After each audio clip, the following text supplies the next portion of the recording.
Muy bien, bienvenidos a la clase número 12 de cómo estudiar la Biblia. Ahora queremos dar una observación. Miren, algunos hermanos que no han venido en alguna clase como hoy día. Si usted no pudo venir a una de las clases, entonces es necesario que estudien el video que está allí en el internet, en YouTube. Es muy fácil acceder al video, ¿no? Para nuestros hermanos que nos siguen y que estudian en Arequipa, en otros lugares también. Bueno, ahí está disponible para todos, pero para los que están aquí en San Fernando, Chosica, si no pudo usted venir a una clase, es necesario. La próxima semana vamos a traer una hoja de compromiso, porque uno no puede tomar el estudio así que un día vengo, otro día no vengo, ¿no? Esa no es la manera de estudiar, ¿ah? Y vamos a hacer una hoja de compromiso para cumplir este compromiso de asistencia. Hoy día no están dos o tres hermanos. Es que no se puede tomar así las clases tan a la ligera. Nos cuesta mucho esfuerzo todo esto. Estas clases cuestan años enteros de preparación. Los equipos, fíjense, los equipos que tenemos para transmitir eso. Esos equipos con que transmitimos esto, entre ambos equipos hemos invertido 7.000 soles. Y eso lo pagamos como iglesia mensualmente, amortizamos, porque no ha habido dinero, claro, a 7.000 soles al contado, pero fíjense todo el esfuerzo que hay, ¿no? En equipos nomás, 7.000 soles. La preparación, el estudio previo que demanda enseñar estas clases, y no, si no vamos a valorizar la enseñanza que recibimos aquí. Entonces, a un hermano que no ha venido, yo le pregunto, ¿usted ha seguido la clase de las que no asistió, las has estudiado por el internet?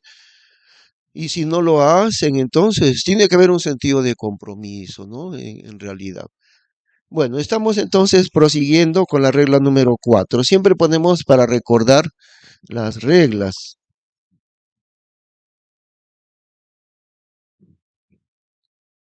Número 1, el más importante en realidad, el contexto. Número 2, ¿a quién? Es decir, a judíos o a gentiles o a la iglesia, ¿no? Ya sabemos, repasamos nomás tres. ¿En qué época está hablando la Biblia en el pasaje que estudiamos? ¿A qué época se refiere? ¿A la ley, a la gracia de Dios, que es la iglesia, o al reino que vendrá todavía? ¿En qué época? Y número 4, que es donde estamos en este momento, ¿no? La Biblia tiene tres aplicaciones y ahí estamos en este momento. La primera aplicación literal e histórica. Literal e histórica. En segundo lugar, doctrinal. Y en tercer lugar, a mi vida personal. Muy bien, entonces, bueno, ¿qué significa literal? Recordemos qué quiere decir literal. ¿Alguien recuerda? Bueno, literal es pues lo que es exacto, ¿no? Es lo contrario de simbólico, ¿no? Literal es exacto, exacto como sucede. Eso es literal. Por ejemplo, si el día domingo nosotros vimos que la iglesia, el culto estaba bien lleno, entonces decimos, uy, ha venido todo el mundo hoy día al culto. Todo el mundo ha venido. ¿Es literal o es figurativo eso, esa frase? No es literal, porque no ha venido el mundo entero, pero estamos diciendo todo el mundo ha venido. O sea, eso no es literal, es figurativo, ¿no? Pero si decimos, hoy día han venido 110 personas, eso sí sería exacto, porque hemos contado el número de asistentes, ¿no? vinieron hoy día 110 o qué sé yo, 95, pero tenemos el número exacto de asistentes. Eso es literal, ¿ve? Hoy día vinieron 95 personas, porque sabemos que así fue. Eso se llama literal. Pero si decimos vino todo el mundo hoy día, eso no es literal, es figurativo, ¿no? Por eso, literal quiere decir exactamente, ¿no? Por eso la primera aplicación es tal como sucedió en el pasaje bíblico, en el tiempo en que fue escrito, literal, y histórico también. La segunda aplicación doctrinal, la tercera personal. Y continuamos con los ejemplos, que los ejemplos son los que nos hacen comprender realmente el significado de un pasaje. Muy bien, entonces vamos a ver el ejemplo del libro de Ruth. Muy interesante la aplicación doctrinal del libro de Ruth después de Jueces, ¿no? Josué, Jueces y Ruth. Termina el tiempo de los jueces, ahí viene el libro de Ruth. También vimos el ejemplo de el, lo que sucedió en Abraham enviando a su siervo a traer una esposa para su hijo Isaac, ¿no? La aplicación literal e histórica, lo que sucedió en ese momento, que también tiene gran aplicación para nosotros. La historia de Abraham enviando nos puede enseñar mucho, ¿no? Para nuestra vida personal en cuanto al matrimonio, cómo se formó un matrimonio así sin conocerse el uno al otro. Entonces, la aplicación histórica y literal. Pero la segunda doctrinal en cuanto a Abraham enviando a su siervo a traer esposa para su hijo Isaac. Recordemos entonces, ¿a quién representa en la aplicación doctrinal? ¿A quién representa Abraham?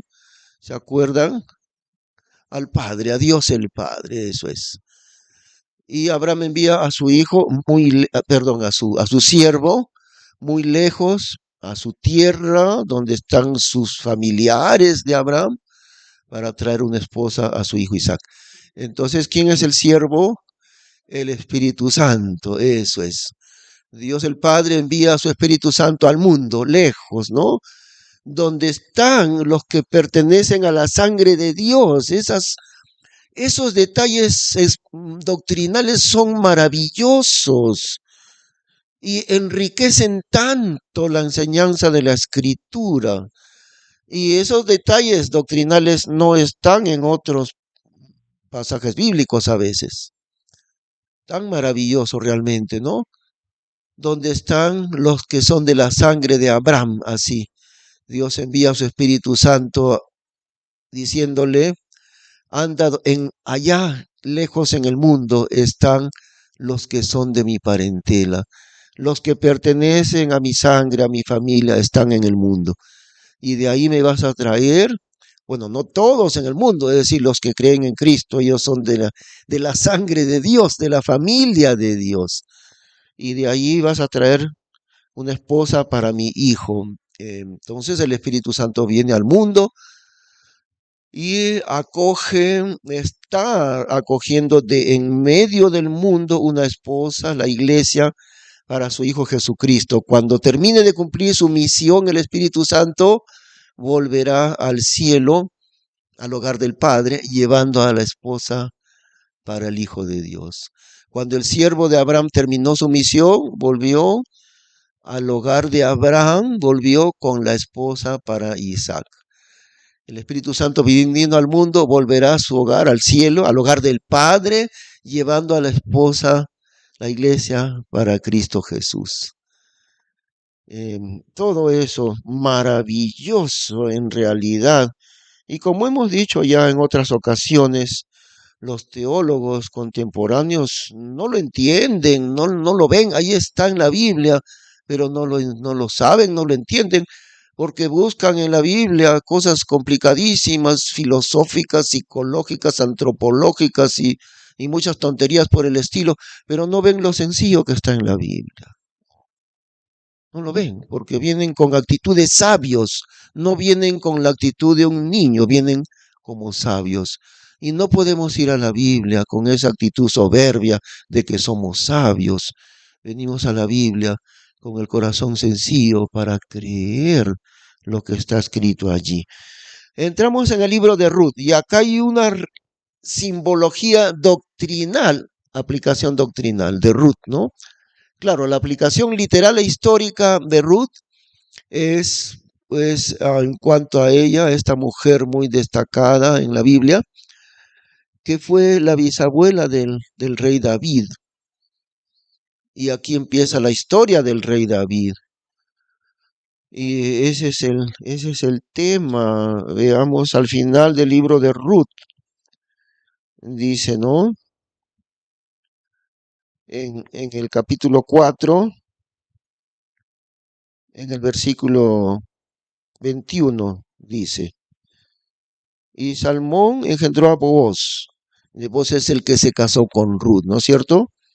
Y Booz engendró a Obed. El hijo de Ruth fue Obed.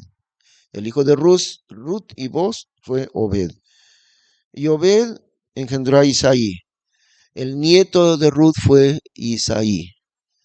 Y el bisnieto fue el rey David. E Isaí engendró a David. Entonces Ruth era bisabuela del rey David. Pero no solo eso. Ruth era antepasada, está en la genealogía del Señor Jesucristo. En el libro de Mateo está Mateo,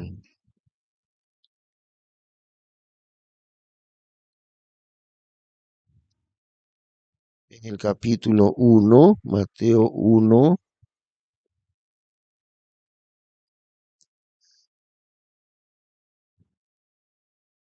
en el versículo 5.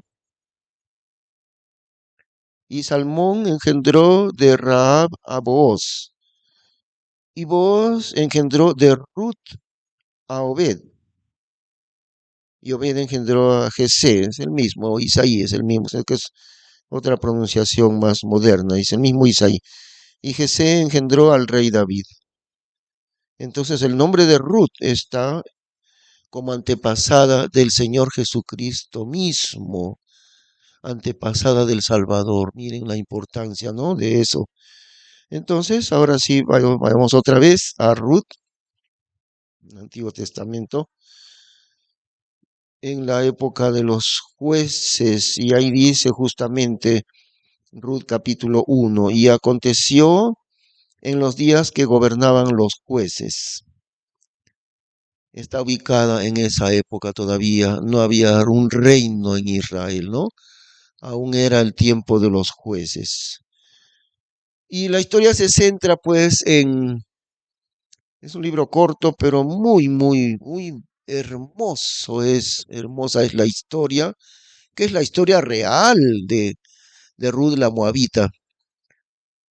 Noemí es una mujer judía que a raíz del hambre que hubo en Israel, se fue a peregrinar 10 años en el extranjero, estuvo en Moab, en el país de Moab.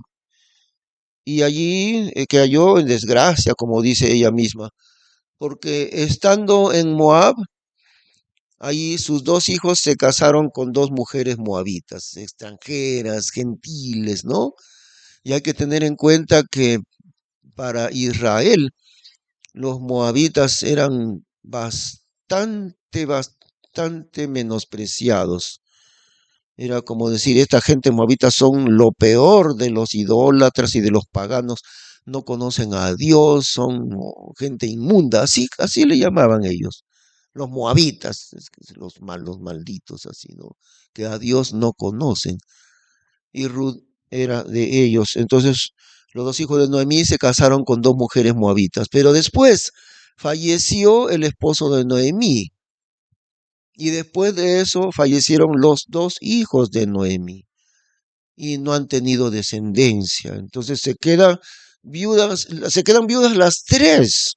Noemí se queda viuda y sus dos nueras también se quedan viudas. Eso, ¿no? Vamos a leer un poquito entonces. Y aconteció en los días que gobernaban los jueces que hubo hambre en la tierra, y un varón de Belén de Judá fue a peregrinar en los campos de Moab, él y su mujer y dos hijos suyos. El nombre de aquel varón era Elimelec, y el de su mujer era Noemí. Y los nombres de sus dos hijos eran Mahalón y Kelión, eran efrateos de Belén de Judá. Y llegando a los campos de Moab, asentaron allí. Y Elimelec, el marido de Noemí, murió, y quedó ella con sus dos hijos, los cuales tomaron para sí mujeres de Moab. El nombre de la una fue Orpa, y el nombre de la otra fue Ruth, y habitaron allí como 10 años. Y murieron también los dos, Mahalón y Kelión, y la mujer quedó desamparada de sus dos hijos y de su marido. Y levantóse con sus nueras y volvióse de los campos de Moab, porque oyó en el campo de Moab que Jehová había visitado su pueblo para darles pan. Salió pues del lugar donde había estado, y con ella sus dos nueras, y comenzaron a caminar para volverse a la tierra de Judá. Y Noemí dijo a sus dos nueras: Andad, volveos cada una a la casa de su madre. Jehová haga con vosotras misericordia, como la habéis hecho con los muertos y conmigo. Deos Jehová que halléis descanso cada una en casa de su marido. Y besólas, y ellas lloraron a alta voz. Y dijéronle: Ciertamente nosotras volveremos contigo a tu pueblo. Y Noemí respondió: Volveos, hijas mías, ¿para qué habéis de ir conmigo? ¿Tengo yo más hijos en el vientre que puedan ser vuestros maridos? Volveos, hijas mías, e idos, que yo ya soy vieja para ser para varón. Y aunque dijese: Esperanza tengo, y aunque esta noche fuese con varón, y aún pariese hijos, ¿habíais vosotras de esperarlos hasta que fuesen grandes? ¿Habíais vosotras de quedaros sin casar por amor de ellos? No, hijas mías, que mayor amargura tengo yo que vosotras, porque la mano de Jehová ha salido contra mí. Mas ellas, alzando otra vez su voz, lloraron, y Orpa besó a su suegra, y Ruth se quedó con ella. Y ella dijo: He aquí, tu cuñada se ha vuelto a su pueblo y a sus dioses. Vuélvete tú tras de ella. Y Ruth respondió: no me ruegues que te deje y me aparte de ti, porque donde quiera que tú fueres, iré, y donde quiera que vivieres, viviré. Tu pueblo, mi pueblo, y tu Dios, mi Dios. Donde tú murieres, moriré yo, y allí seré sepultada. Así me haga Jehová, y así me dé, que sola la muerte hará separación entre mí y ti. Y viendo ella que estaba tan obstinada para ir con ella, dejó de hablarla. Anduvieron pues ellas dos hasta que llegaron a Belén. Y aconteció que entrando ellas en Belén, toda la ciudad se conmovió por ellas y decían: ¿No es esta Noemí? Y ella les respondía: No me llaméis Noemí, mas llamadme Mara, porque en grande manera me ha amargado el Todopoderoso. Y yo me fui de aquí llena, mas vacía me ha vuelto Jehová. ¿Por qué pues me llamaréis Noemí? Pues que Jehová me ha oprimido y el Todopoderoso me ha afligido. Y así volvió Noemí y Ruth Moabita su nuera con ella. Volvió de los campos de Moab y llegaron a Belén en el principio de la siega de las cebadas. Entonces, hay un cuadro doctrinal maravilloso aquí. Ahora, queremos decir algo también, hermanos, cuando se trata de estos cuadros, porque más adelante también veremos un principio bíblico que dice: la Biblia es un libro de cuadros, cuadros espirituales. Estos cuadros se descubren por comparar la escritura con la escritura. Y acá también es un cuadro doctrinal, la aplicación doctrinal le vamos a encontrar. Pero también debemos advertir algo, ¿no? No cada mínimo detalle de la historia va a tener una aplicación doctrinal. La Biblia usa más adelante la palabra sombra, creo que es en Colosenses donde dice sombra. Todas estas cosas del Antiguo Testamento eran sombras de lo que había de venir, de lo que ha de venir. Entonces, no le busquemos un significado doctrinal a hasta el último detalle. No, no vamos a encontrar eso, pero sí puntos generales sí tienen un significado doctrinal. ¿Ve? No vamos a encontrar una descripción de cada mínimo, de cada pequeño detalle, no, pero sí de las partes generales. A ver, vamos a entenderlo. ¿Por qué? ¿Cómo se descubre la aplicación doctrinal? Comparando la escritura con la escritura. Además, recuerdan Primera de Corintios, acomodando lo espiritual a lo espiritual, ¿no? Esas dos cosas. El Espíritu Santo nos enseña con palabras suyas, palabras del Espíritu Santo. ¿De qué manera? Acomodando, exactamente dice Corintios, acomodando lo espiritual a lo espiritual. Ahí discernimos. Porque Noemí, la mujer judía que deja su tierra por causa del hambre por 10 años, ella representa a Israel en esta aplicación doctrinal. Y Ruth la moabita, la del país de los inmundos, ante Israel, los moabitas eran inmundos. En realidad había una maldición de Dios mismo, porque recordamos, mire, ¿quiénes eran los moabitas? Eran descendientes de Lot. Eran dos hijos tuvo Lot, Moab y Amón. Pero si recordamos cómo terminó esa historia de Lot cuando escapó de la destrucción de Sodoma y Gomorra, ¿se acuerdan? Terminó en una cueva, ¿no? Su esposa ya había muerto ahí porque miró hacia atrás, se convirtió en estatua de sal. Sus dos hijos, los que se iban a casar con las hijas, no hicieron caso y murieron en la destrucción de Sodoma y Gomorra. Así que quedó solo Lot con sus dos hijas. Y por el miedo que tuvo Lot, no se fue a otra ciudad, se refugió en unas cuevas, en las montañas, ahí en Zoar. Y estaba solitario viviendo. Entonces, ¿alguien recuerda cómo es la historia de las dos hijas de Lot? ¿Sí, hermano, usted se acuerda? A ver. Sí. Ajá.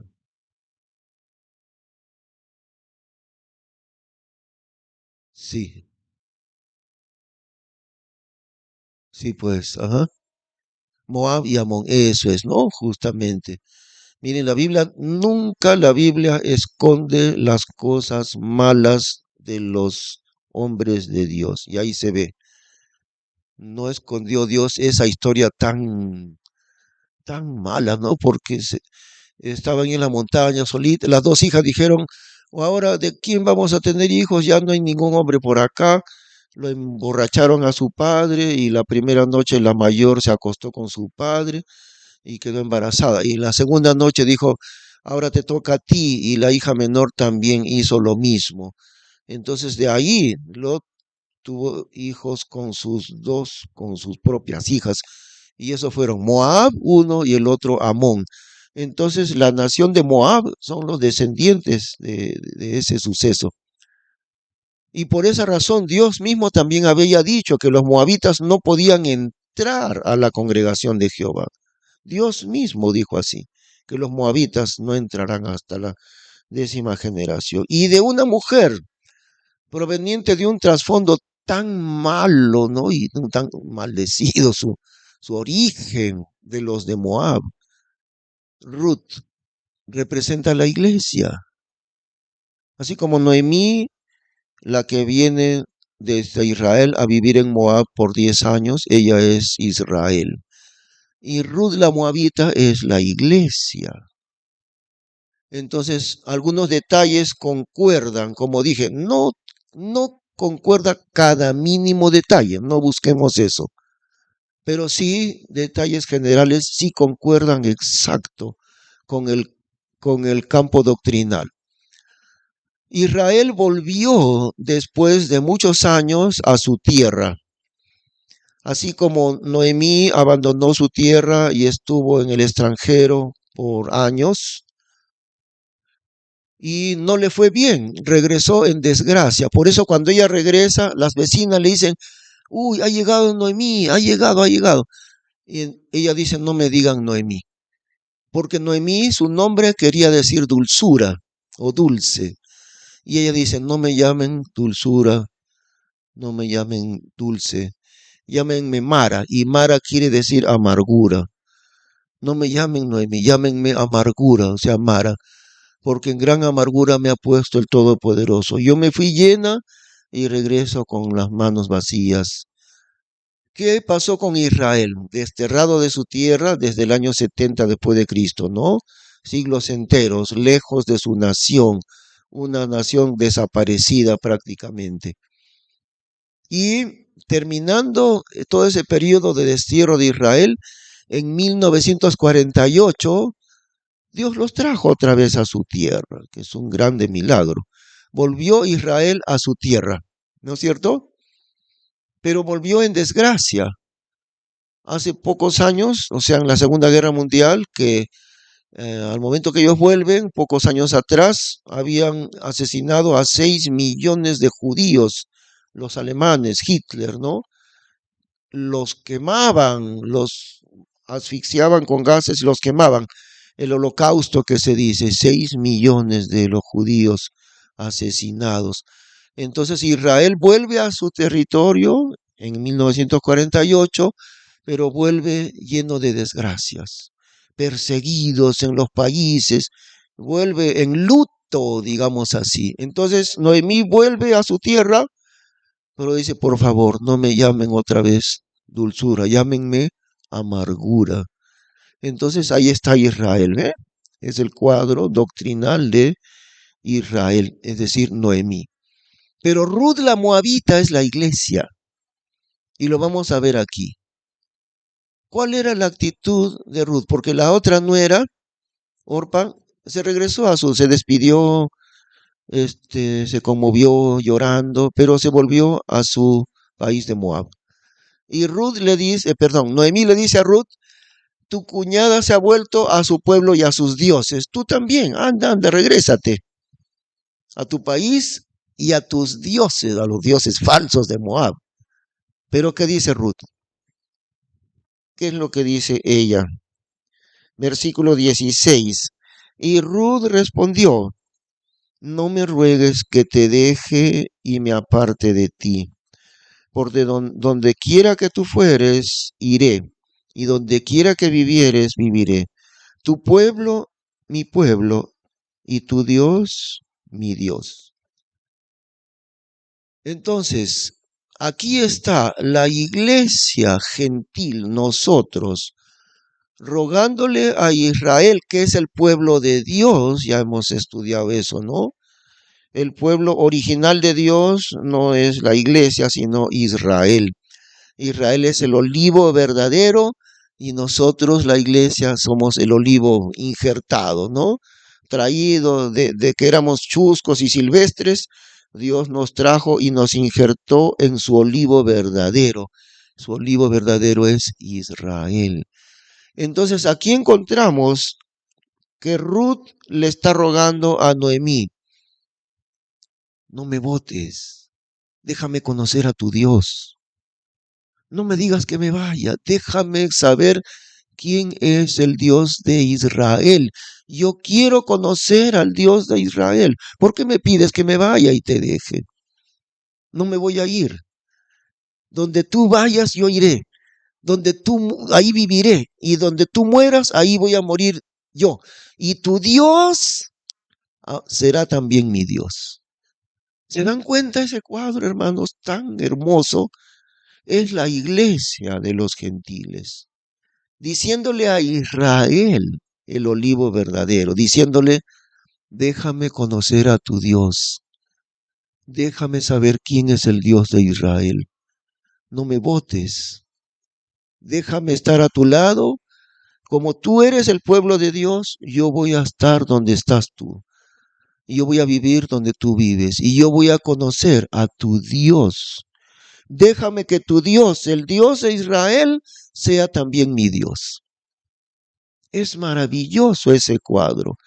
la iglesia de los gentiles pidiéndole, rogándole a Israel que le deje conocer al Dios de Israel. ¿Se dan cuenta? ¿No? Y entonces ella ya, ante tanta insistencia, ya no le impidió y vino con ella. Llegaron entonces, ¿no? Ahora entramos al capítulo 2. Bueno, no vamos a leer todo para no demorar mucho, pero vamos a leer un poquito del capítulo 2. Y tenía Noemí un pariente de su marido, varón poderoso y de hecho de la familia de Elimelec, el cual se llamaba Booz. Y Ruth la moabita dijo a Noemí: ruégote que me dejes ir al campo y cogeré espigas en pos de aquel en cuyos ojos hallaré gracia. Y ella le respondió: hija mía, ve. Y yendo, llegó y cogió en el campo en pos de los segadores. Y aconteció por acaso que la suerte del campo era de Booz, el cual era de la parentela de Elimelec. Y he aquí que Booz vino de Belén y dijo a los segadores: Jehová sea con vosotros. Y ellos respondieron: Jehová te bendiga. Y Booz dijo a su criado, el que estaba puesto sobre los segadores: ¿cuya es esta moza? Y el criado que estaba puesto sobre los segadores respondió y dijo: es la moza de Moab, que volvió con Noemí de los campos de Moab. Y dijo: ruégote que me dejes coger y juntar espigas tras los segadores entre las gavillas. Y así entró, y está aquí desde por la mañana hasta ahora, sino un poco que ha estado en casa. Bueno, allí hay dos costumbres, dos mandamientos en realidad, no eran solo costumbres, eran mandamientos de Dios. Uno, el mandamiento de la redención, fíjense. El mandamiento de Dios acerca de la redención. ¿Cómo era esto? Si alguien había muerto y dejó una esposa viuda sin hijos, en ese caso se aplicaba la redención. Entonces, ¿cuál era? ¿El cuñado o el pariente más cercano?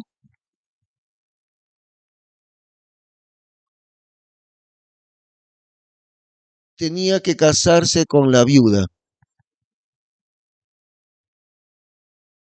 Tenía que casarse con la viuda.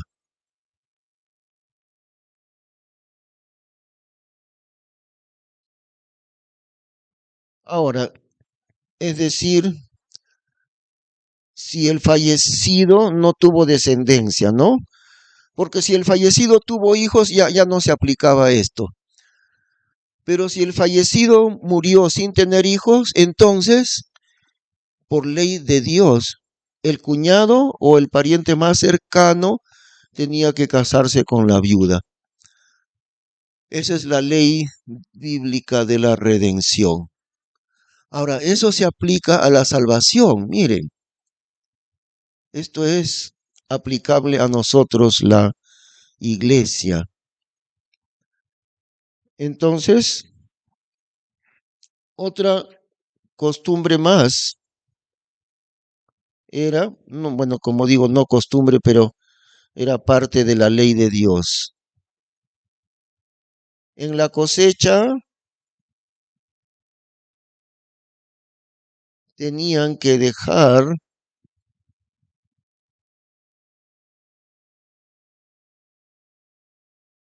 para los pobres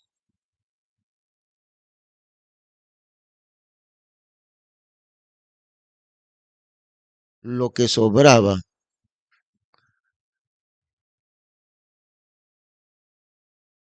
para que los pobres tuvieran algo en la cosecha, ¿no? O sea, la ley de Dios era no que cosechen hasta la última espiga, no, sino que dejen un poco de esa cosecha para que venga la gente pobre y y de ahí vaya. Y miren cómo Ruth pide permiso, ¿no? Detrás de los segadores. Ella iba ahí recogiendo lo que sobraba. Y en realidad luego vos le dice, déjenle a propósito, déjenle más de lo normal. Y no le avergüencen, déjenle que recoja todo lo que pueda. Entonces, la ley de Dios era, no cosechen hasta el último, dejen un poco para la gente pobre. Vean, eso es la misericordia de Dios. Y entonces, el pariente, dice aquí capítulo 2, y tenía Noemí un pariente de su marido, varón poderoso y de hecho de la familia de Elimelech, el cual se llamaba Booz.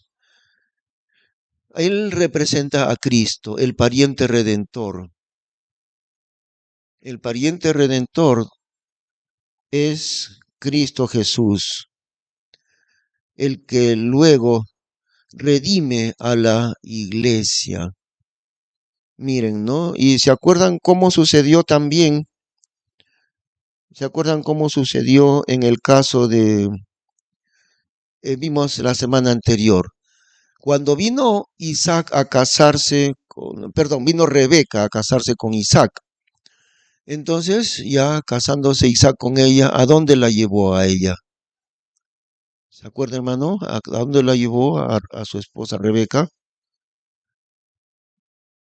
A la tienda de su madre Sara, a la tienda que había sido de su madre Sara, que ya falleció. La esposa de Isaac ocupa el lugar que había sido de Sara. Ahora, esto también recuerdan, ¿no? Dios el Padre mucho tiempo trató con Israel como la esposa de Jehová, pero ellos no respondieron a ese llamamiento de Dios. Israel, en lugar de llegar a ser la esposa de Jehová, vino a ser como la esposa repudiada, infiel. Eso fue Israel. ¿Ah? ¿Sí, perdón? Ah, ya. Entonces, ahora ese lugar que hubiera sido para Israel como esposa de Jehová, ahora es ocupado por la iglesia, que es Rebeca, es la iglesia. Rebeca ocupa la tienda que había sido de Sara. Rebeca ocupa el lugar que le hubiese correspondido a Israel en la salvación, ¿no? Entonces la salvación se traspasa para la iglesia. Ahí. Eso fue en el caso de Abraham. Ahora, en este caso es similar. Tiene una similaridad también. El redentor es Booz, el pariente cercano para redimir a la viuda. Y bueno, aplicaban la ley en este caso de una manera especial, porque la viuda era Noemí. A ella tenía que redimir el pariente redentor, no a Ruth. Pero aún así aplicaron la ley de esa manera, ¿no? Porque ¿de qué valía? La ley de redentor significaba que tenía que darle hijos a la viuda, ya que el esposo original no tuvo hijos o no pudo, entonces el pariente redentor tenía que darle hijos a esta viuda. Y el propósito era que Booz, el redentor, le diese hijos. Bueno, a Noemí le correspondía, pero Noemí ya por su edad ya no podía. Entonces aplican la ley a la nuera, ¿no? Eh, Muy bien, entonces allí. Y Ruth va a cosechar la cebada en el campo de Booz, detrás de los segadores, dice, ¿no? Ahora recordemos, este es el primer encuentro porque Booz es Cristo, el Redentor, el hombre rico, el hombre importante y rico. Y Ruth es la iglesia. Ahora, primera vez, el encuentro entre Cristo y la iglesia. Ahí está. Vamos a ver. Versículo 8. Entonces Booz dijo a Ruth, oye, hija mía, no vayas a coger a otro campo ni pases de aquí, y aquí estarás con mis mozas. Mira bien al campo que segaren y síguelas, porque yo he mandado a los mozos que no te toquen. y si tuvieres sed, ve a los vasos y bebe del agua que sacaren los mozos. Ella entonces, inclinando su rostro, encorvóse a tierra y díjole, recordemos, ella, Ruth la Moabita, la extranjera, es la iglesia. Es el encuentro entre la iglesia y Cristo por primera vez. Ella entonces, inclinando su rostro, encorvóse a tierra y díjole, ¿por qué he hallado gracia en tus ojos que tú me conozcas, siendo yo extranjera? Y respondiendo vos, díjole, de cierto me ha sido declarado todo lo que has hecho con tu suegra después de la muerte de tu marido, que dejando a tu padre y a tu madre y la tierra de tu natural, has venido a pueblo que no conociste antes. Jehová galardone tu obra y tu salario sea lleno por Jehová Dios de Israel, que has venido para cubrirte debajo de sus alas. Y ella dijo, Señor mío, halle yo gracia delante de tus ojos, porque me has consolado. Y porque has hablado al corazón de tu sierva, no siendo yo ni aun como una de tus criadas. Y vos le dijo, a la hora de comer, allégate aquí y come del pan y moja tu bocado en el vinagre. Y ella se asentó junto a los segadores y él le dio del potaje y comió hasta que se hartó y le sobró.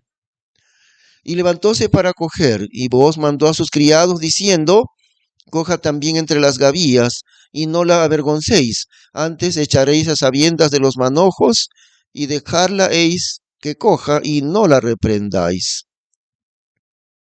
Ahí está la iglesia. Ahora, otro detalle que concuerda con la aplicación doctrinal. Como digo, no todos los detalles concuerdan, pero algunos sí, y concuerdan maravillosamente. Porque el trigo y la cebada es el pueblo de Dios, ¿no? En las parábolas lo vemos. El trigo es el pueblo de Dios y las cizañas son los hijos del maligno. Ellos están en la cosecha de la cebada y seguro del trigo también, ¿no? Que es casi muy similar los dos. Están cosechando. Y todo el día trabajó Ruth sin descansar, solamente un ratito para comer nada más, ocupada desde la mañanita. La iglesia, ¿en qué? En el trigo, en el evangelismo. Cosechando el trigo de Dios está la iglesia desde temprano y sin cesar. Así ha sido en la historia de la iglesia, ¿no? Si la iglesia trabaja bien y es obediente a Dios, va a estar involucrada en ganar almas sin parar, trabajando mucho, así como Ruth, que es la iglesia. Dale y dale todo el día cosechando el trigo, el evangelismo, ¿ve? Mientras tanto, Israel, o sea, su suegra, Noemí, ¿evangeliza también? No. ¿Qué hizo Israel? En la historia acá, ¿qué hace Noemí, que representa a Israel? ¿Qué hace todo el día?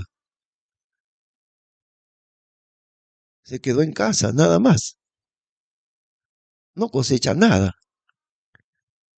porque Israel no va a evangelizar, no lo hace, ¿no? La que evangeliza es la iglesia. Y claro, Israel por su incredulidad, no, si ellos mismos no se han convertido a Cristo, entonces peor van a evangelizar. La que evangeliza es la iglesia, la que trabaja sin parar es Ruth, la iglesia. ¿Ven cómo concuerdan algunas cosas? Como digo, dos principios para entender la aplicación doctrinal. Uno, comparando la escritura con la escritura. Otro, dice 1 Corintios con exactitud, acomodando lo espiritual a lo espiritual. Eso es. Y miren el encuentro. Esto nos da detalles maravillosos de la relación entre Cristo y la iglesia. Primera vez él pregunta, ¿quién es esta jovencita? Y le dicen, ella es Ruth, la moabita, que vino, dejó su tierra y se vino acá a Israel. Y entonces él le habla y dijo, bendita seas tú de Jehová, ¿no? Porque has venido a refugiarte bajo las alas del Dios de Israel. Bendita seas tú, que dejando tu padre, tu madre y la tierra de tu nacimiento, has venido a la tierra de Israel. Y le dice a los cosechadores, no la avergüencen, más bien, a propósito, déjenle a propósito más para que coja, ¿no? Detrás de los segadores. Después de esto, eh, ya en la noche viene donde su suegra, versículo 19, y díjole su suegra, ¿dónde has cogido hoy y dónde has trabajado? Bendito sea el que te ha conocido. Y ella declaró a su suegra lo que le había acontecido con aquel varón, y dijo, el nombre del varón con quien hoy he trabajado es Booz. Y dijo Noemí a su nuera, sea el bendito de Jehová, que aún no ha dejado su misericordia, ni para con los vivos, ni para con los muertos. Y tornóle a decir Noemí, nuestro pariente es aquel varón, y de nuestros redentores es. Y Ruth Moabita dijo, allende de esto, me dijo, júntate con mis criados hasta que hayan acabado toda mi segada. Y Noemí respondió a Ruth su nuera, mejor es, hija mía, que salgas con sus criadas, que no te encuentren en otro campo. Y ella se juntó con las mozas de Booz cogiendo hasta que la siega de las cebadas y de los trigos, ahí está, ¿ve? El trigo, no solo era cebada, era trigo. Y el trigo en la Biblia representan los creyentes. Y fue más con su suegra habitó. Ahora en el capítulo 3 entramos a esto, ¿no? Un poco gracioso, porque Noemí, la suegra, le dice, creo que hay que pensar en que te cases de nuevo, le, le dice, ¿no? ¿Acaso no podemos pensar en que tú puedas casarte otra vez? Le va a decir Noemí a su nuera. Y no solo eso, sino que justo vos, el dueño del campo, es familiar de los redentores, familiar del que había sido esposo de Noemí, Elimelec. Así que vos era un posible redentor. Capítulo 3. Y díjole su suegra Noemí, hija mía, ¿no te tengo de buscar descanso que te sea bueno? ¿No es nuestro pariente vos con cuyas mozas tú has estado? He aquí que él avienta esta noche la parva de las cebadas. Tú pues lavarte has y ungirte has y vestirte has tus vestidos, y vendrás a la era, y no te darás a conocer al varón hasta que él acabe de comer y de beber.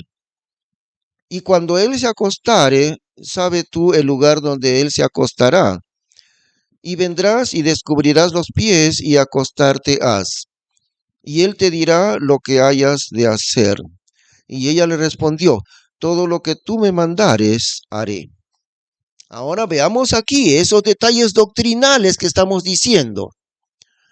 Israel le está enseñando a la iglesia cómo conocer a Cristo.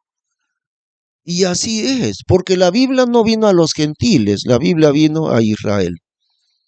Todos los autores, todos los escritores en la Biblia que fueron inspirados por Dios al escribir la Biblia, todos ellos son judíos, con una sola excepción. Lucas, el evangelista, que escribió Lucas y también Hechos, ¿no? Lucas, es el único autor gentil. Todos los demás escritores en la Biblia son judíos, todititos. Y en Romanos dice que la Biblia vino a ellos, los depositarios de la Biblia, depositarios fieles de la palabra de Dios, fue el pueblo de Israel, no los gentiles. La responsabilidad de Israel fue recibir de Dios la Biblia, mantenerla, preservarla a través de los siglos y, claro, difundirla también al resto del mundo. Pero ellos eran los preservadores de la palabra de Dios, los judíos, no los gentiles. Y entonces aquí encontramos que Noemí le va enseñando a su nuera Ruth, que es la iglesia. Israel le va enseñando a la iglesia, mira, esta es la forma de conocer a Dios. Y claro, porque si Israel es el que posee la Biblia, le va enseñando a los gentiles, esta es la forma de conocer a Dios. De esta manera vas a hacer, mira, te vas a vestir, vas a entrar a la hora que terminan la cosecha, cuando ya terminen de cenar, cuando descansen, tú vas a entrar calladita ahí y te vas a poner a los pies de él y le da instrucciones. Miren el cuadro doctrinal. Israel le va enseñando a la iglesia todos los detalles de la manera de acercarse a Dios y de conocer a Dios. ¿Se dan cuenta? Y esto, como he dicho ya varias veces, los teólogos actuales, porque los teólogos de hace 200 años sí lo sabían, pero los maestros de la Biblia del día de hoy no lo saben, no lo entienden, no lo creen. Esos detalles que estamos estudiando. ¿Qué más? Otra cosa importante. Versículo 5. ¿Qué dice el verso 5?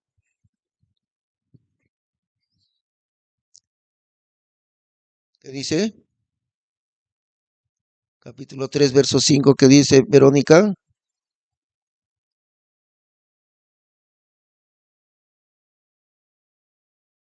Eso, ¿no? Caso único en el mundo que la nuera le dice a la suegra, todo lo que tú me mandes lo voy a hacer. Porque siempre es al revés. Bueno, siempre hay un desentendimiento entre la nuera y la suegra, ¿no?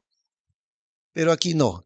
La iglesia, o sea, Ruth la Moabita, le dice a Israel, todo lo que tú me mandares, haré.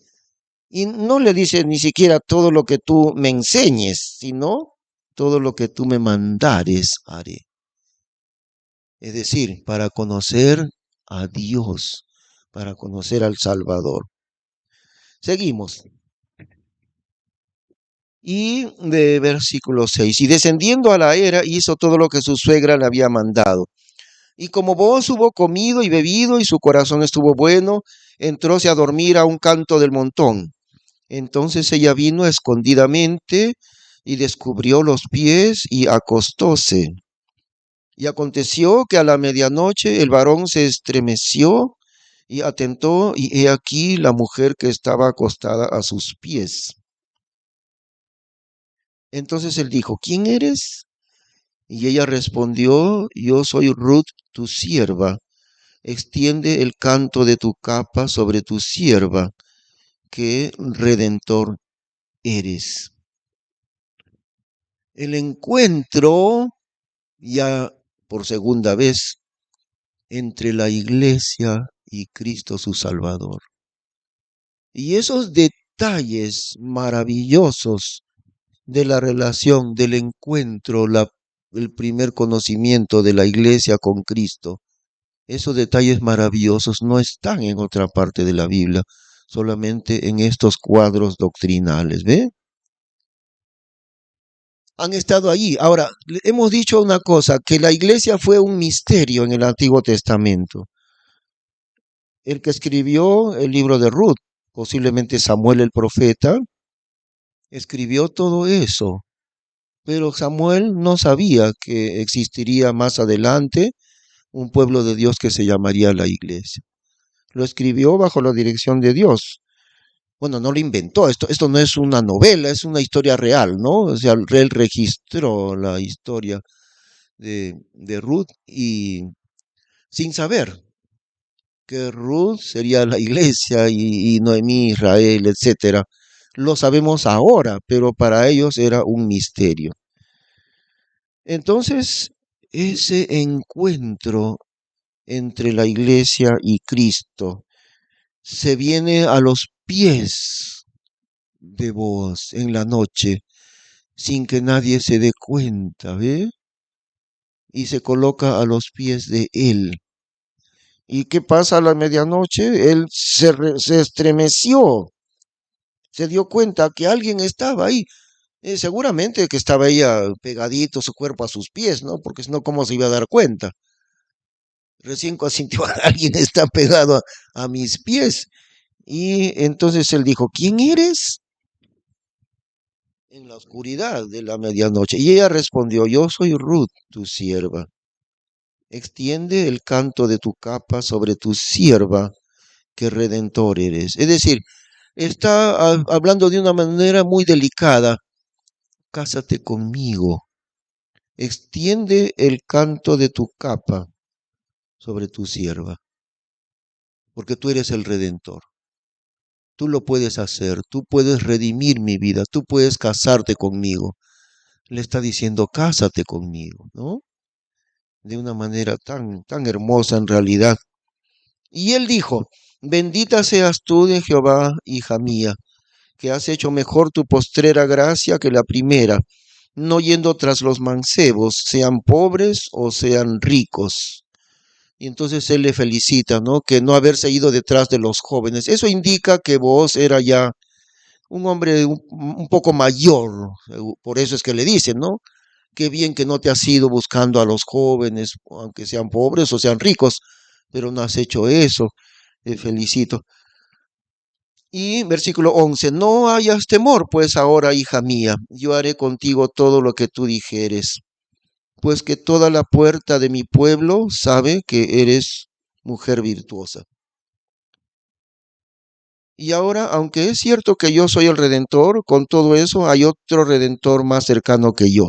Reposa esta noche, y cuando sea de día, si aquel te redimiere, bien, redímate. Mas si él no te quisiere redimir, yo te redimiré, vive Jehová.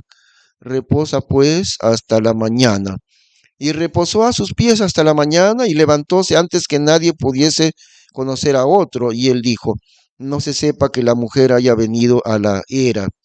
Y dijo a ella, llega el lienzo que trae sobre ti y ten de él.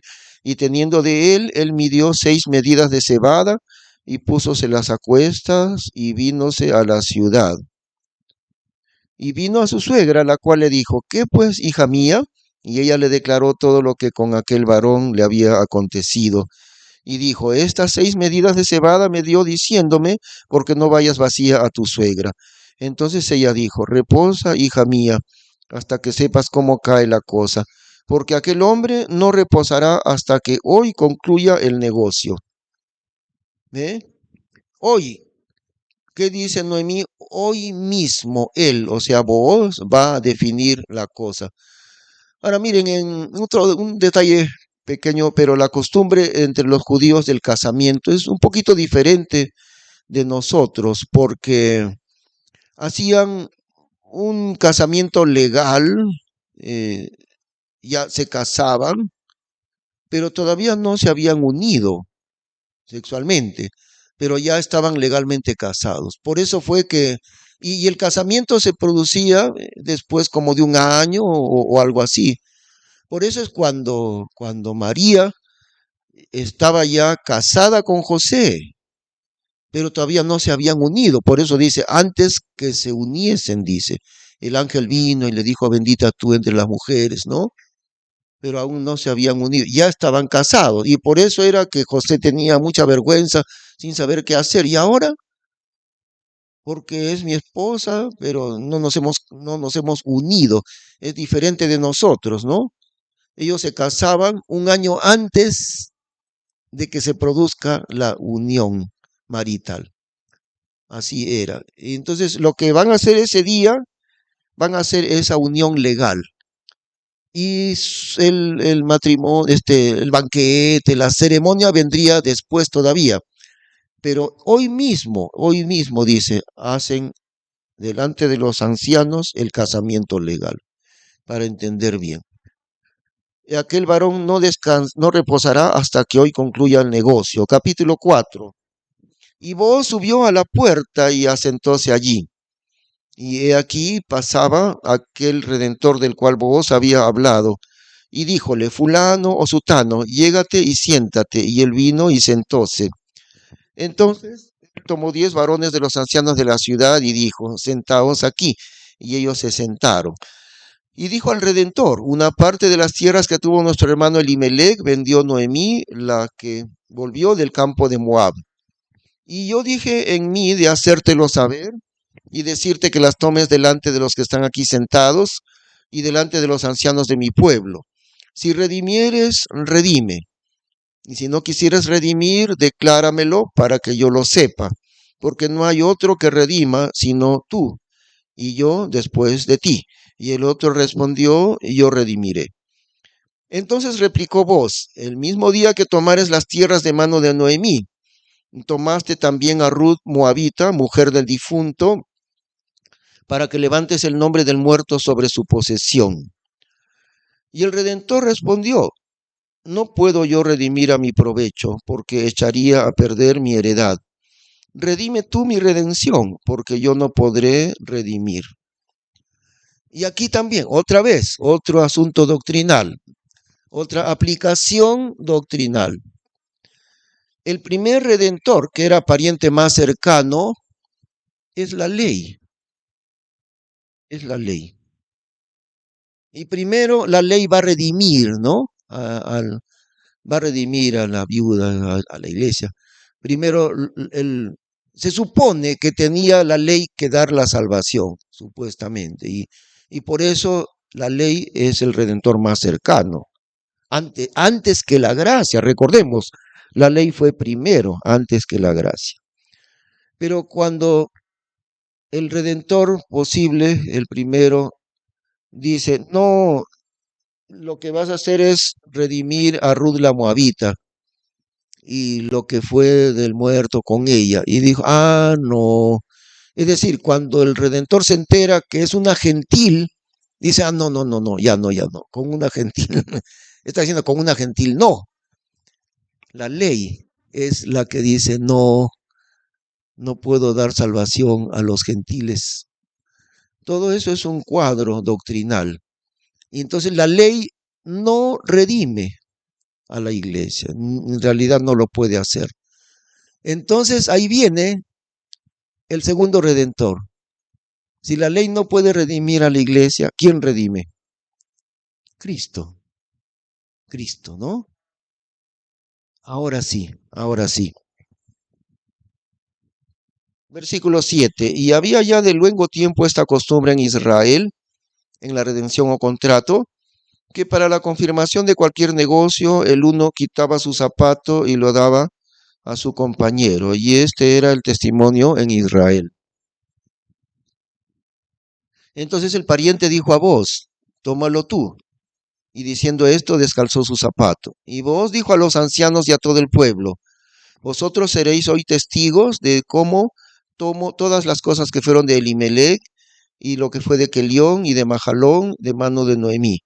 Y que también tomo por mi mujer a Ruth Moabita, mujer de Mahalón, para que yo levante el nombre del difunto sobre su heredad, para que el nombre del muerto no se pierda de entre sus hermanos y de la puerta de su lugar. Vosotros seréis hoy testigos. Y dijeron todos los del pueblo que estaban a la puerta con los ancianos, que somos testigos. Jehová haga a la mujer que entra en tu casa como a Raquel y a Lía, las cuales dos edificaron la casa de Israel. Y tú seas ilustre en Efrata y tengas nombradía en Belén. Tu casa sea como la casa de Fares, al cual parió Tamar a Judá, de la simiente que Jehová te diere de aquesta moza. Y así Booz tomó a Ruth, y ella fue su mujer, el cual como entró a ella, Jehová le dio que concibiese y pariese un hijo. Y las mujeres decían a Noemí, loado sea Jehová, que hizo que no te faltase redentor hoy, cuyo nombre será nombrado en Israel, el cual será restaurador de tu alma y el que sustentará tu vejez. Pues que tu nuera, la cual te ama, le ha parido, que más te vale esta que 7 hijos. Y tomando Noemí el hijo, púsole en su regazo, y fuele su ama. Y las vecinas le pusieron nombre diciendo, a Noemí ha nacido un hijo, y llamáronle Obed. Este es padre de Isaí, padre de David. Entonces, siguiendo con la aplicación doctrinal, miren, escuchen hermanos, escuchen con todo cuidado esto. Noemí recién pudo restaurar toda su posesión cuando su nuera se casó con el Redentor, cuando Ruth se casa con el Redentor, ¿no? Entonces a ella se le restaura sus propiedades y el nieto, ese hijo, también viene a ser parte de toda la redención. Ella es restaurada en todos los aspectos, o sea, Noemí, cuando su nuera se casa con el Redentor. Fíjense, escuchen. Israel no puede en este momento tener en posesión completa su territorio. Desde 1948 hasta el día de hoy, han pasado 75 años han pasado. Durante todos esos años, Israel ha tenido que estar armado hasta los dientes para protegerse de los árabes que quieren exterminar, para protegerse de Irán. Irán es uno que quiere exterminar a Israel. Y de los otros también, junto con Rusia y todos ellos. Está Israel todo el tiempo en ese asunto de si no me defiendo, me destruyen. No podrá tener paz Israel, no podrá tener posesión completa de su territorio. ¿Saben hasta cuándo? Hasta que el Salvador, Cristo Jesús, se case con la iglesia. ¿Cuándo sucederá eso? Al final de la tribulación. Recién. Recién, cuando Cristo se case con la iglesia, Israel tendrá paz por fin, de los enemigos que lo quieren destruir. Y esa paz no va a venir hasta que Cristo se case con la iglesia. Noemí, que es Israel, tuvo recién la restauración de todo, de sus posesiones y de su hogar, cuando su nuera se casó con vos. ¿Se dan cuenta? Son detalles doctrinales maravillosos en la Biblia, ¿no? Recién entonces, por causa de que Cristo se casa con la iglesia, recién allí Israel será restaurado en su territorio de manera completa. Antes no, hasta que Cristo el Redentor se case con la iglesia. Y ese beneficio de Cristo casándose con la iglesia llegará grandemente a bendecir a Israel. ¿Cuál beneficio? Cristo casándose con la iglesia. Y esos detalles doctrinales, como digo, los teólogos actuales no entienden ni lo saben. Por eso les digo, este curso tiene tanto valor, hermanos. Yo entendí el valor de este curso. Yo aprendí este curso de un pastor de Estados Unidos que fue misionero en Centroamérica por 10 años y que habla muy bien el castellano. Este pastor se llama Jeff Adams. Todavía es parte del equipo pastoral en la iglesia bautista se llama Graceway en Kansas City, en Estados Unidos. Ya no es el pastor principal. Después de 30 años, otro pastor principal lo reemplazó, pero todavía Jeff Adams ayuda en el equipo pastoral allí. Y ha venido varias veces aquí al Perú, Jeff Adams. Yo aprendí, lo que yo les enseño lo aprendí de él. Nunca lo puedo negar, ¿no? Pero él es el que, cuando yo aprendí del hermano Jeff Adams, bastantes años atrás, yo dije, ¿cómo ha llegado la teología contemporánea a alejarse tanto de la palabra de Dios, ¿no? Verdaderamente. Bueno, vamos a descansar unos minutitos antes de seguir.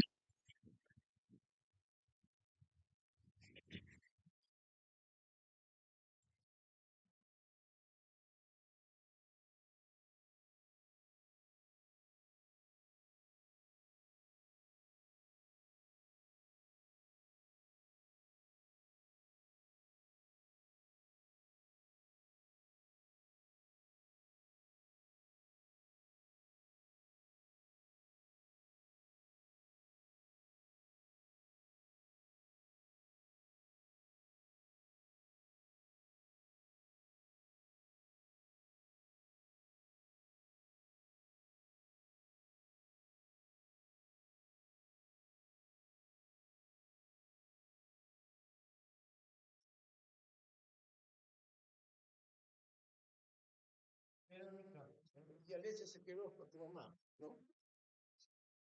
Ah,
Muy bien, continuamos entonces, hermano. Vamos a ir un momento al libro de Mateo capítulo 12. Mateo capítulo 12.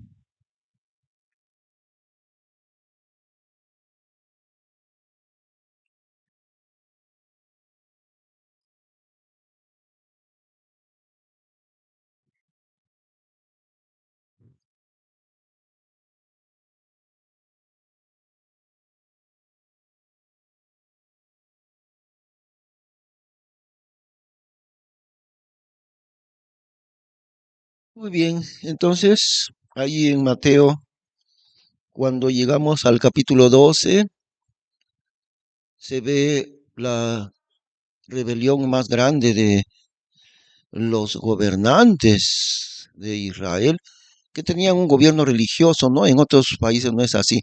Israel es un país cuyo gobierno es o era un gobierno religioso. El concilio de los ancianos era de carácter religioso su gobierno, a la vez que político. Estamos en el capítulo 12, versículo 24. Mas los fariseos oyéndolo decían, este no echa fuera los demonios, sino por Belcebú, príncipe de los demonios. Y ahí es donde luego el Señor les habla de la blasfemia contra el Espíritu Santo, ¿no? El pecado imperdonable. Ha sucedido que en todos esos capítulos, hasta llegar al 12, el rechazo contra el rey, porque Mateo, su tema, ¿se acuerdan? Es el rey de los judíos, su contexto. Al llegar allí, entonces el rechazo más máximo de los gobernantes, de los escribas, los fariseos, y ahí Jesús les habla la blasfemia contra el Espíritu Santo. Y después de eso, después de semejante rechazo, Él les dice también, ¿no? Fíjense, versículo 38, le vuelven con toda incredulidad, le vuelven a pedir señal. 38. Entonces respondieron unos de los escribas y de los fariseos diciendo, Maestro, deseamos ver de ti señal. Veamos con cuidado, miren, los escribas y los fariseos han visto miles de señales de curaciones milagrosas del Señor Jesús. Los ciegos recibiendo la vista, los sordos recibiendo el oído, los paralíticos comenzaban a caminar y algunos muertos resucitaron. Y lo habían visto cientos y miles de veces. Y aún así, vienen y le dicen, queremos ver de ti señal. Eso es como decir, haz una señal especial para nosotros. Ya sabemos que has hecho miles de veces, ahora haznos una señal para nosotros. Como si Jesús fuera un payaso que va a hacer una actuación especial para ellos, ¿no? Algo así, ¿no? Y Jesús, ¿qué les dice? Versículo 39. Y él respondió y les dijo, la generación mala y adulterina demanda señal, mas señal no le será dada, sino la señal de Jonás el profeta. Y ahí les habla de la resurrección de él. La señal más grande que recibirá Israel sería la resurrección de Jesús. Después de eso, miren, versículo 43, el Señor habla una parábola. Y aquí es también la aplicación, primero, en literal, y luego, en segundo lugar, aplicación doctrinal. 43, ¿no? Cuando el espíritu inmundo ha salido del hombre, anda por lugares secos buscando reposo y no hallándole. Entonces dice, me volveré a mi casa de donde salí, y cuando viene, la halla desocupada, barrida y adornada. Entonces va y toma consigo otros 7 espíritus peores que él, y entrados moran allí, y son peores las postrimerías del tal hombre que sus primerías. Así también acontecerá a esta generación mala. Y claro, habla de un hombre que tiene un demonio, ¿no? Y efectivamente el demonio va y regresa con otros 7 peores. Pero veamos la segunda aplicación, porque esa es la primera, y la literal, histórica, lo que está allí, del demonio y los otros 7 demonios. La segunda aplicación, veámosla. Está hablando de que este hombre que tenía un demonio es Israel. Y el espíritu inmundo ha salido de Israel. Fíjense, examinemos. La historia de Israel está allí, diciendo el Señor Jesús. Por eso es también necesario conocer los detalles principales de la historia de Israel, ¿no? Vinieron después del éxodo, que estuvieron 40 años en el desierto, llegaron a la tierra prometida bajo la dirección de Josué, conquistaron la tierra, llegaron a la plenitud de su libertad, de su prosperidad, conquistando Canaán, pero luego empezaron a rebelarse y ahí está en el libro de los jueces la rebelión de ellos. Se iban tras la idolatría y Dios los castigaba y luego volvían a Dios y de nuevo se desviaban y otra vez Dios los castigaba. Recién cuando los castigaba Dios regresaban a la obediencia y así todo el periodo de los jueces. Después vino el tiempo de Samuel, bastantes años, y después vino el tiempo de los reyes y transcurrieron largos siglos, pero entre muchos pecados estaba la idolatría de Israel. Y luego se sucede el destierro de ellos, ¿no? A ver, recordamos un poquito, las 10 tribus del norte, el país se había partido, ¿no? En el tiempo de Roboam, hijo de Salomón, se dividió el país. Es como si el Perú se partiera en dos, se dividiera. Israel se partió en dos. El reino del norte, las 10 tribus. Y el reino del sur, donde estaba Judá también, estaba Judá y Benjamín. Y ya, ahí nació el nombre judío, ¿no? De la tribu del reino del sur, los judíos. Y las 10 tribus se rebelaron. En realidad, los que se rebelaron fueron las 10 tribus del norte. Se rebelaron contra el reino que era de Judá y se separaron. ¿Qué pasó? Las 10 tribus del reino del norte fueron más rebeldes aún que el mismo Judá. Y entonces en el año 721 antes de Cristo, Dios los envió desterrados a través de los asirios, conquistaron Israel y las 10 tribus fueron desaparecidas. Hasta ahora están perdidas, no se sabe su destino. Las 10 tribus perdidas de Israel nunca más volvieron. Dios no les perdonó. Pero el reino del sur, que era Judá y Benjamín también, que se había absorbido ahí en realidad, Judá también recibió el castigo de Dios unos 100 años más adelante, en el año 606 antes de Cristo, también. Pero esta vez Dios tuvo misericordia y Dios dijo que les iba a castigar, pero no les iba a desaparecer. 70 años de cautiverio, ¿no? Profetizados en Jeremías. 70 años cautivos en Babilonia. Pero después de 70 años, la misericordia de Dios les permitió regresar. No volvieron todos, porque estando en Babilonia, muchos de ellos se volvieron gente próspera en Babilonia, como también Israel en Europa, muchos de ellos se han vuelto ricos. Entonces en Babilonia no todos volvieron, únicamente volvieron 50.000 judíos, nada más.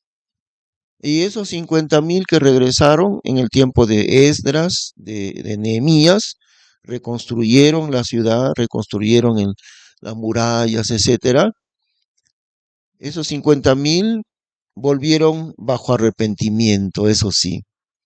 Todo ese pecado, entre los otros pecados estaba la idolatría. Regresaron en arrepentimiento después de 70 años. Y la idolatría nunca se repitió en Israel, ¿eh? Eso es importante de entender. Nunca más vemos registrada la idolatría dentro de Israel, nunca más. Pero en el año 606, cuando Dios los castigó, uno de sus principales pecados, la idolatría. Castigados 70 años, regresan solamente 50,000 de ellos, que son la semilla de la nación hasta el día de hoy. Pero ya no hay idolatría. El hombre endemoniado, salió el demonio, ahí está, ¿no? Otra vez leemos 43, cuando el espíritu inmundo ha salido del hombre, ese es Israel. La idolatría desapareció de Israel. El espíritu inmundo salió de Israel. ¿Ok? Cuando el espíritu inmundo ha salido del hombre, anda por lugares secos, buscando reposo. Y no hallándole, entonces dice, me volveré a mi casa de donde salí. Y cuando viene, la halla desocupada, barrida y adornada. El pecado, la rebelión de Israel, por fin quedó limpio de esos pecados Israel y los 50,000 judíos que volvieron en arrepentimiento. Pero pasa un tiempo y el demonio quiere volver a su casa de donde salió. El pecado quiere volver a Israel. Y cuando el espíritu inmundo viene otra vez, encuentra la casa, o sea, el hombre, ¿cómo la encuentra? Desocupada, barrida y adornada. ¿Por qué desocupada? El pecado salió, pero no entró Dios en ellos. Quitaron externamente su pecado, la idolatría, pero tampoco estuvieron dispuestos a que Dios habite en medio de ellos. Por eso la casa está desocupada. Ya no está el demonio, pero tampoco está Dios en Israel. Es la historia de Israel, ese demonio. En segundo lugar está la casa barrida. Externamente habían limpiado el pecado. Los fariseos tenían una religión que era puramente externa, nada más, ¿no? Externa. Por eso Jesús le dice, ustedes los fariseos son como sepulcro blanqueado. Por afuera se ve bonito, blanqueado, pero adentro está lleno de huesos de muertos. Así son ustedes. Y la moralidad que enseñaban a Israel así era. Externamente se portaban bien, pero internamente seguía el odio y el pecado y el adulterio y todo lo malo estaba en ellos. Su justicia era de apariencias. La casa está barrida. ¿Qué más? Está adornada. La religión de los fariseos no existía antes de la deportación. Recién después de la deportación surgen esos fariseos y saduceos y todos ellos. La casa está adornada de grandes doctrinas, de grande religión está Israel, pero está desocupada. El lugar de Dios está vacío. La casa de Israel está vacía, vacía de Dios. Aunque ya no está el demonio, pero tampoco está Dios ahí. Y entonces, ¿qué hace el demonio? Versículo 45. Entonces va el demonio, ¿no? Y toma consigo otros 7 espíritus peores que él. Y entrados moran allí. Y son peores las postrimerías del tal hombre que sus primerías. Así también acontecerá a esta generación mala. Les está diciendo la historia exacta de ellos. Muy bien, dejaron la idolatría, se adornaron de religión y su casa está desocupada porque no está Dios allí. Y ahora vienen otros 7 espíritus peores que el anterior.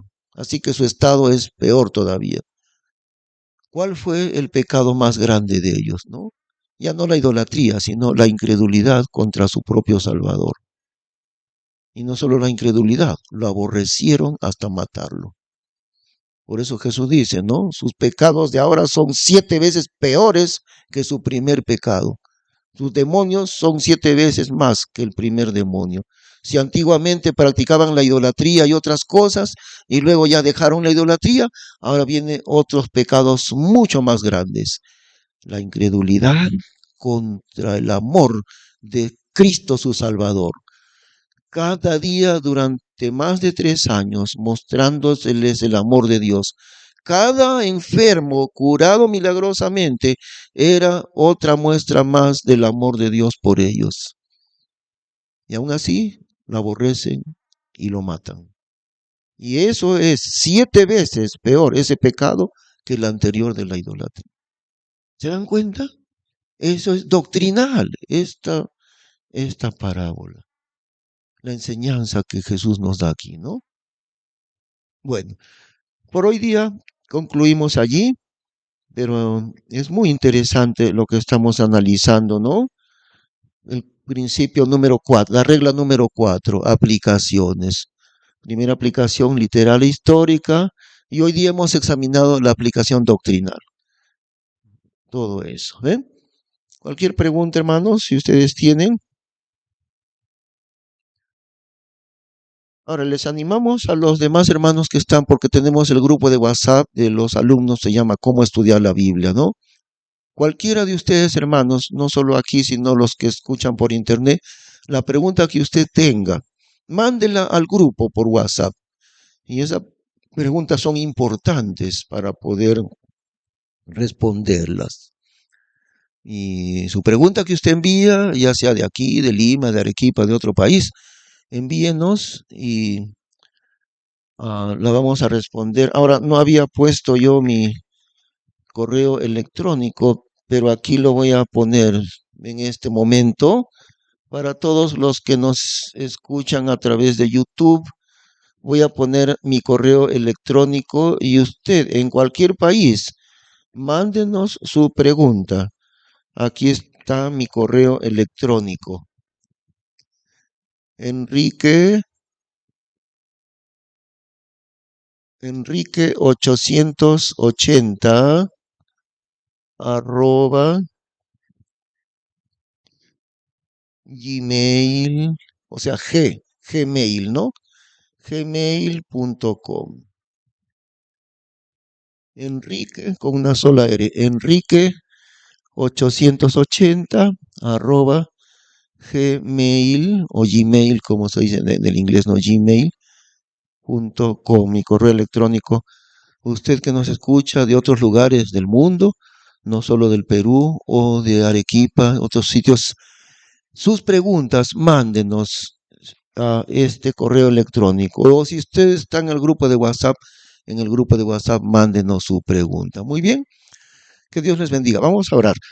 Gracias, Señor, Padre Celestial, por tantas maravillas que hay en tu palabra y queremos entenderlas y crecer grandemente a la imagen de Cristo por la palabra tuya, Señor.